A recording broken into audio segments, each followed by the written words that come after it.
聽緊節目嘅大家，衝啊！最新款波鞋限量版遊戲開賣啦！心郁郁但係唔夠錢，想借錢又驚中伏，唔使驚。今日錢錢 talk 教你點樣分清良性同惡性債務。今日有4位重量級嘉賓，首先係金融科財商判官羅老師、升學贏家榮哥、網貸中伏專員阿諾，仲有銀行職員精明達人何小姐。聽講阿諾喺借錢上面都中過唔少伏喎，不如我哋先請阿諾分享下佢嘅經歷啊！唉，大家千祈唔好學我為咗搶呢個嘅限量遊戲，就需要衝動咁借咗呢個網貸。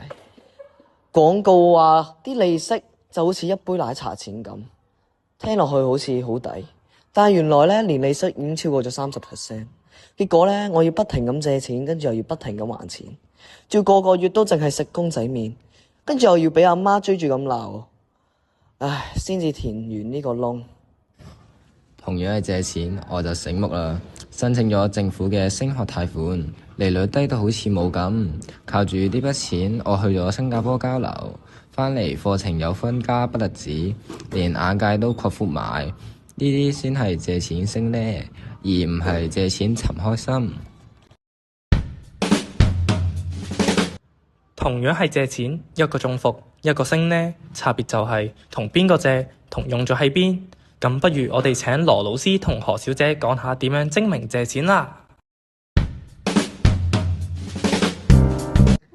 大家要記住，債務唔係咩洪水猛獸，但係要分清楚，良性債務係幫你增值，例如升學貸款、創業貸款，令你未來可以賺到更多收入同埋機會。而惡性債務只係滿足一時嘅慾望，好似為咗潮鞋遊戲而借高息網貸，之後還是辛苦到傻。借錢之前問下自己，呢筆錢會唔會幫我未來賺得更多？利率同埋還款期我睇清楚未？我有能力還得起嗎？送俾大家一個口訣：查渠道、算成本、量能力。查渠道即係揾返政府或者銀行，唔好亂信網上嘅廣告。算成本即係唔好只係睇一日嘅利息，要記清楚實際嘅年利率。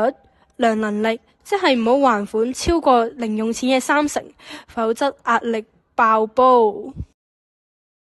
今日真係獲益良多，最後大家要記得借貸不盲目，財商頂呱呱。